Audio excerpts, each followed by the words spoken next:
Hi everyone. Guten Morgen, guten Tag, ni hao to the online world. So this is in continuation to a discussion about the various aspects of blockchain technology, and perhaps earlier today we did discuss some of the basic, I would rather say the pain points right now around creating language models as an input data set.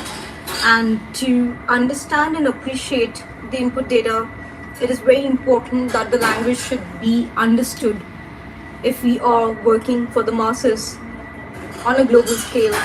And for that, you can review the link which is already published. You can go through the earlier data set of what has been discussed and utilize the same for, I would say, many reasons. So let's understand for the use case study for a digital asset in terms of NFTs. So first of all, we will talk about a use case study for creating NFTs from the viewpoint. Okay, before even we get into it, I'll take 5 steps back and try and explain what has been happening in last 1 decade. I would say rather 15 years, not 1 decade, because the new world order, we are taking the data set as 1st of April 2020 onwards. It's a new world order. So whatever has been done in the past, somehow we are able to take the input data of everything depending on the embodiment as null and void. That is something we have been working on continuously. The best of the stakeholders, operators are working around it to facilitate the whole process to the next understanding of creating DAOs. Justice system of any country, in terms of, if you look into the corporate world, you will see a lot of agreements, contracts are being signed, and there is some kind of felony in terms of when multiple parties or multiple people are involved while signing the document, because the intent of the other party maybe not. Say for example, there are 5 parties to an agreement, so 4 of the parties are signing the agreement because they want the dispute to happen. And because this kind of layout is very well orchestrated in United States, this cannot be orchestrated in India because of so many reasons. Because India still is not a country where the justice system is such where you are able to get the judgment in a fast, speedy manner, and the court fees are the same, is very high. So to obviate this whole process, earlier, 15 years ago, it was more of to do with the IP dispute clause. So I'll just write it here, IP dispute clause. Spell check is wrong.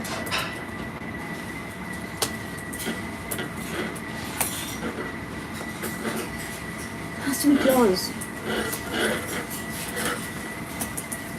Okay. Now we are introducing something called as protocol dispute.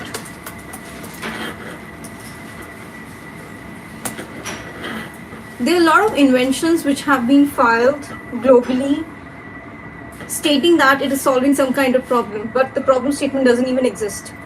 And at any given point of time, even if, say for example, if I talk in the patenting language, what is the motivation to even file a patent at the first place, or what is important right now in 2025 and beyond is understanding the 10-year concept of paddy patent. That is a very simple documentation file stating just a very basic framework, and that is where China has agreed upon on the paddy patent concept. And that is one reason, if when the calculations are done as to how much or how many intellectual property rights based applications are there in China, most of them, even for that case, my IPO stands for the Malaysian Patent Office, which which was in Bangsar. I haven't seen whether they're still in Bangsar. I have been there, worked a lot with loads of universities over the years, in my initial years. It is very important to appreciate the protocols which have already been very well established globally. So when we are comparing the number of filings, so what is happening in India, even in the name of design filing, which is just a design registration of the ornamental look, that has nothing to do with the patent, because patent is the functional aspect of anything and everything. If I look into what India has agreed upon, still India hasn't agreed upon the 10 years for whatever reasons known to the stakeholders who are responsible to push this agenda forward. The way I'm seeing is maybe in the next couple of months or years, we have to introduce the 10 years stuff. We like it or not, that's the only way out, because any kind of filing before the patent offices globally, it is money generating or fiat currency or digital asset generator for the government. For just this churn of money is quite high for the capitalistic way of working, which is around intellectual property rights. So this is one end of the spectrum. At the other end of the spectrum is operators, folks who at the back end are doing nothing but doing simple filing before the respective offices globally. But at the front end, they are saying it is an NFT.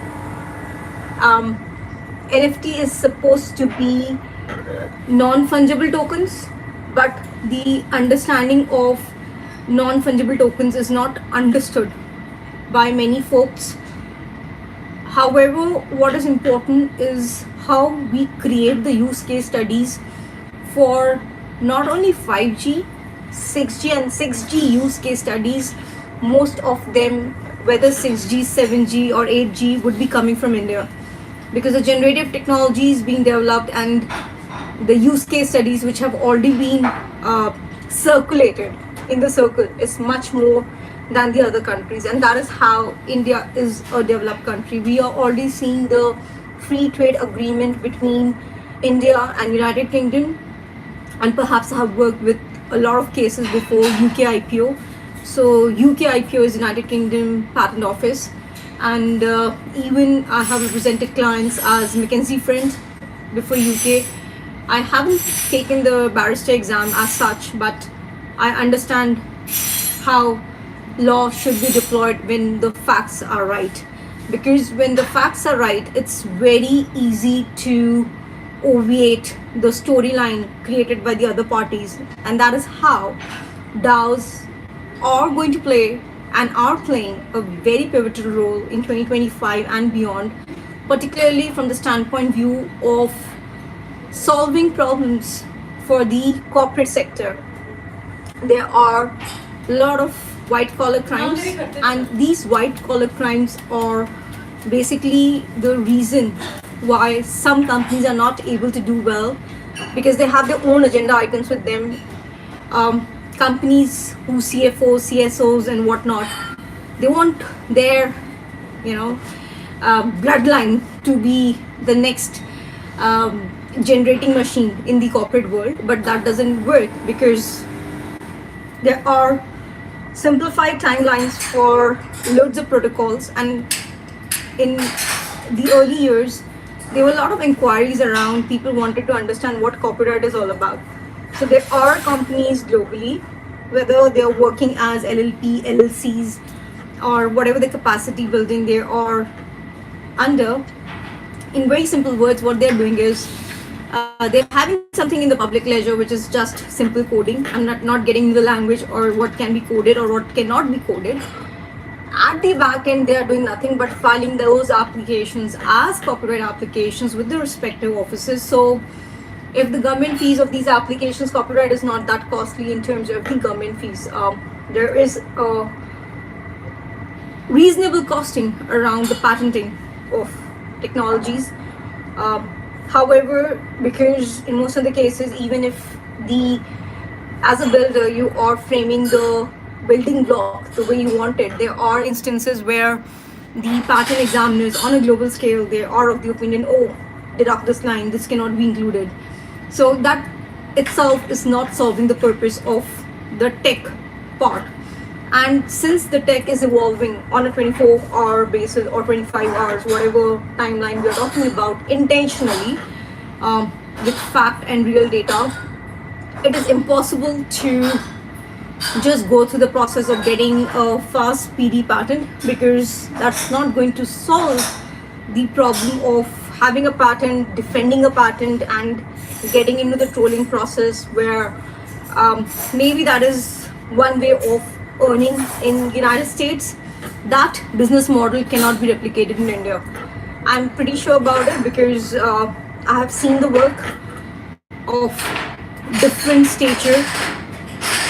But what is good about India right now is there is a lot of resources in terms of getting the input data right. And getting the right input data is the key right now. And we will just talk about, let me see if I can fetch one or two case studies around digital asset, and whether I talk about NFT, let's see. But what you can do is go through the earlier discussion today and go through the article, which clearly states that English is the only medium which is understood by masses globally, because internet, or this portal of World Wide Web, is global in nature. It doesn't belong to any country. You can just deploy CDNs and you can get things done in a fast, speedy manner.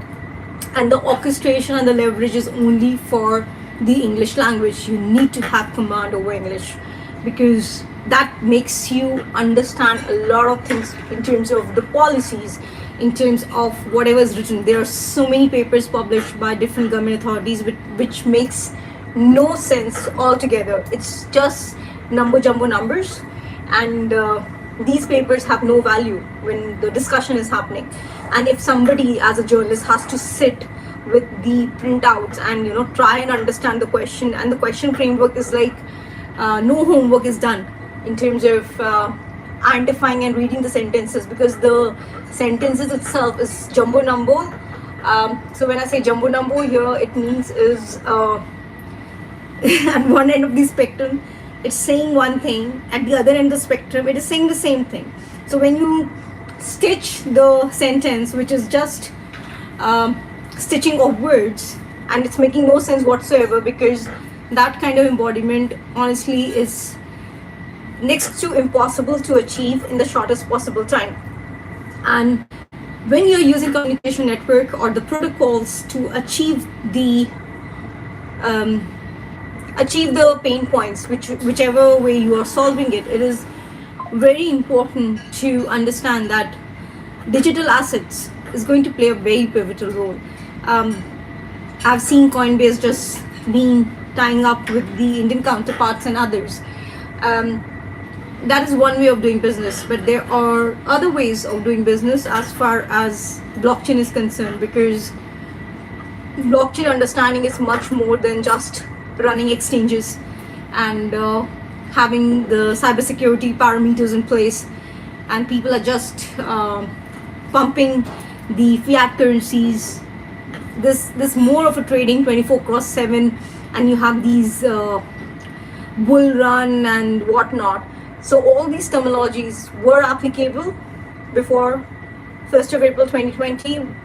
What is applicable today and beyond, it is something kind of a trade secret, but at the same point of time, it's very, very well established protocols to run the blockchain, which is based on trust, real data with pure intention. Let's see if I'm able to talk about this particular application I wanted to talk about.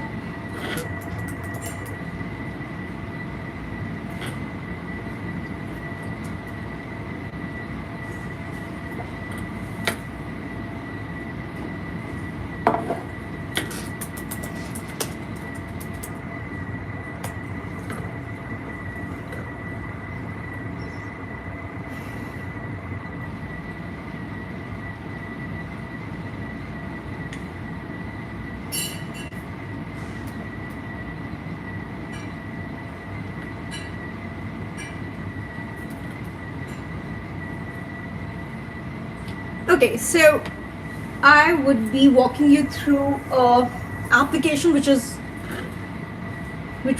I mean, this is easy to replicate. Okay, so for the tagging part, we are going to use G11B27/10, which relates to indexing, addressing, timing or synchronization, measuring, tape travel. And the other one is G11B27/031, electronic editing of digitized analog information signals, which includes audio or visual signals. So when we are using the gate, which is OR here, so we are using the OR gate here. I personally like to use AND or NAND. So all the three gates should be utilized, and then, I mean, a lot more can be figured out in terms of creating the loops with the input data sets. So if I just walk you through what they're trying to achieve is there is remote ingest of media. So these words and terms are not utilized now. These are old way of writing the same thing. And somehow I've been very vocal about it that patenting is nothing but you can be your own lexicographer. How well you are able to define the same word, it can mean, it's not the dictionary meaning of Oxford or something. It can mean any part of the spectrum, whether it's C band, H band, or whatever band you are trying to understand. So there's remote ingestion of media, where you are creating a media file, then you are generating a proxy media file corresponding to the ingested media file. That is basically the low resolution of the media file. And a good example around this would be Canva. Personally, I love Canva and Figma, but I'm still hooked onto Canva because I've been using it for the longest time. Figma is good. Still, I believe they need to push a little bit more, and they need to get right users on board, and give them some task in lieu of probably 1 year of free whatever they are doing with the licensing part. So I did some market research for these guys way back, maybe a month or so. So yeah, I think Figma would do well, but because if you're not first mover advantage, and first mover advantage is not that you think as a company that you have the first mover advantage. The first mover advantage is that the real candidates for that particular product are utilizing a product. And if there's a pain point, say the onboarding process, oh my gosh, I just logged out, or I just deleted one of my profiles from one of the known applications. Just the onboarding was so tough in terms of I mean, if the user's account has to be the onboarding was the user's account had to be attached to the bank account, so whatever earning is coming on and onto it goes through that channel. However, it was like 10 people talking about the same thing and communicating the same stuff again and again, which makes no sense to me, and I was the first one to just leave the application. So anyhow, this is done.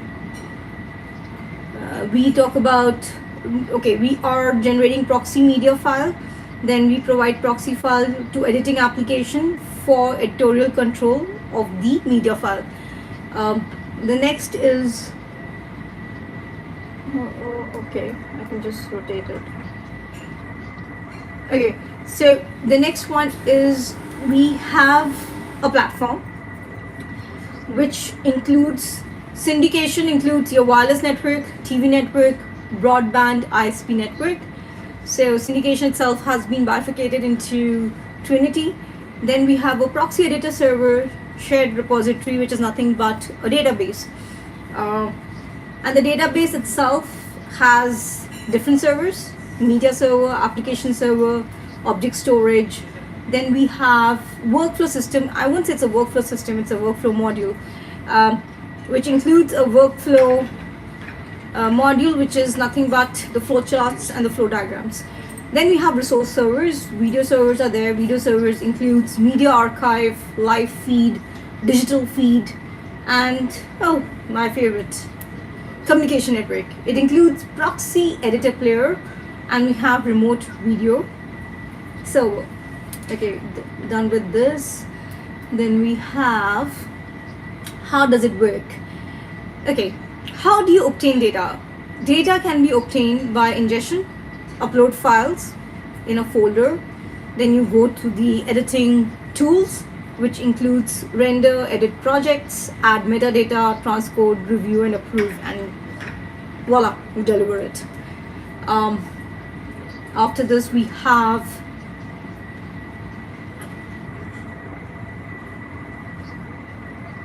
how the learning will happen. They're singing the same story again. Okay. So we are now discussing about the video server, which is kind of a submodule here, which includes live media stream module, media proxy file module, video format module. And for this video server to work, we have LTC timecode, SDI, VDCP slave. Honestly, I don't like the slave concept anymore. No master, no slave, no admins. Everybody is a candidate. And we can use this as a case study to create the use case studies. User interfaces there, and we have the shared repository, which is SAN here, SAN.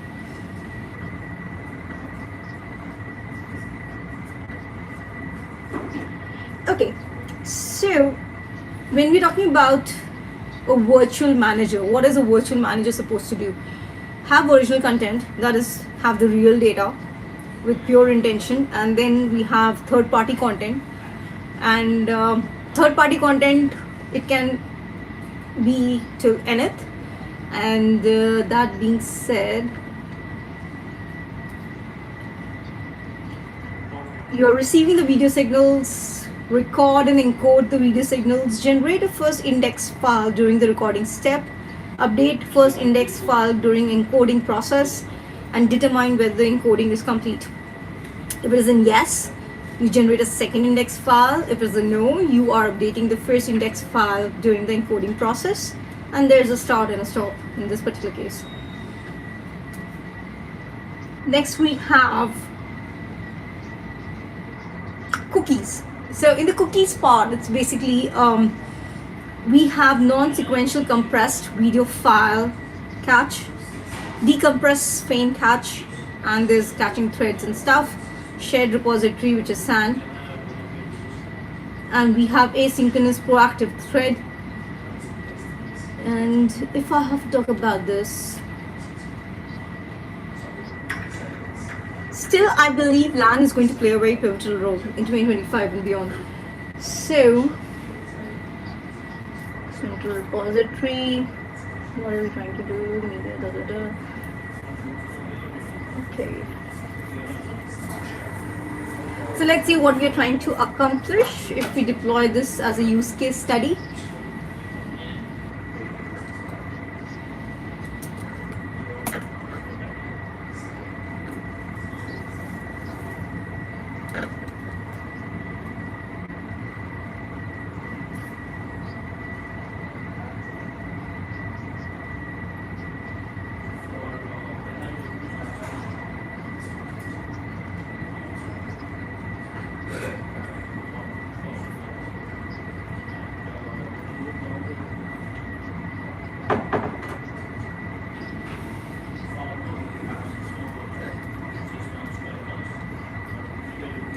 Okay,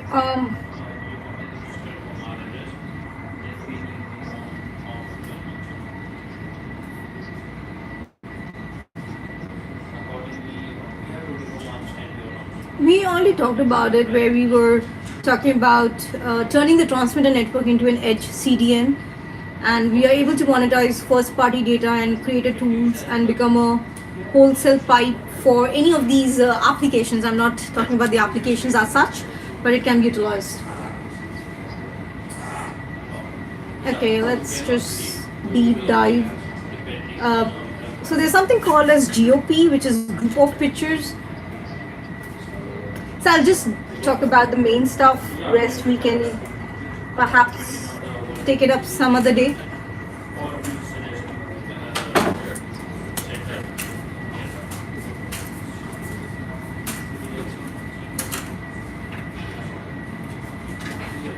Okay, so a live broadcast feed is acquired over the communication network, and at the same edge device, it has a media file which can be MP4, MXF, etc. media files.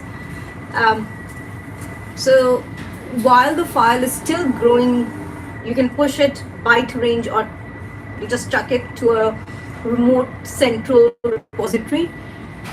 That creates a first index file, which is XML and JSON, that is refreshed at fixed time intervals.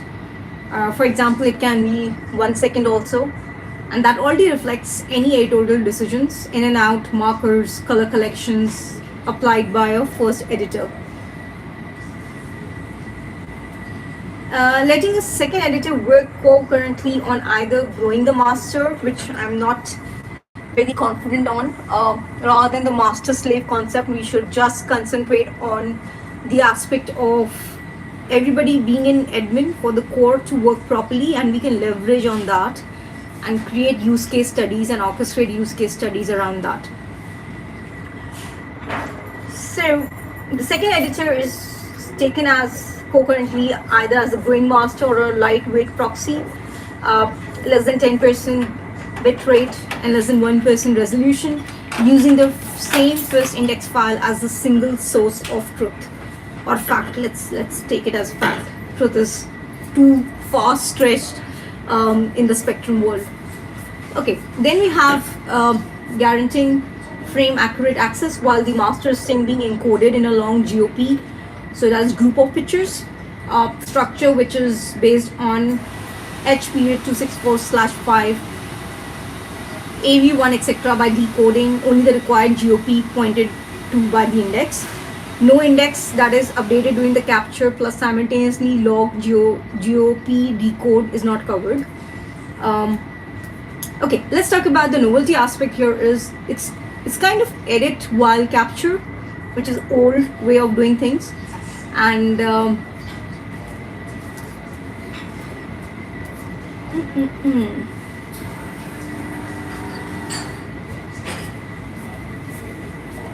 so particularly what is happening in this particular framework is simply we have an editor which is cutting a long GOP video stream before the encoder has even been closed by the file, and shipping an incremental index to any remote client that decodes only the GOPs it is required, and then collapsing the capture and the proxy generation and post-production into the concurrent workflow. So just I want to give a synopsis and end this discussion here is in very simple words. We have to understand that there's no central database to regulate the digital asset, and since there's no central database, it is traveling in CDNs. For the core to be created, there are a lot of steps which needs to be taken into account, and particularly one has to look into GOP, that is group of pictures format, understand that and create the SOPs around it, and particularly with the SOPs is OPDs for sure. So yeah, I think that will take care of the use case study which we are trying to build for the other applications. Thank you for watching this out. Have a great day ahead.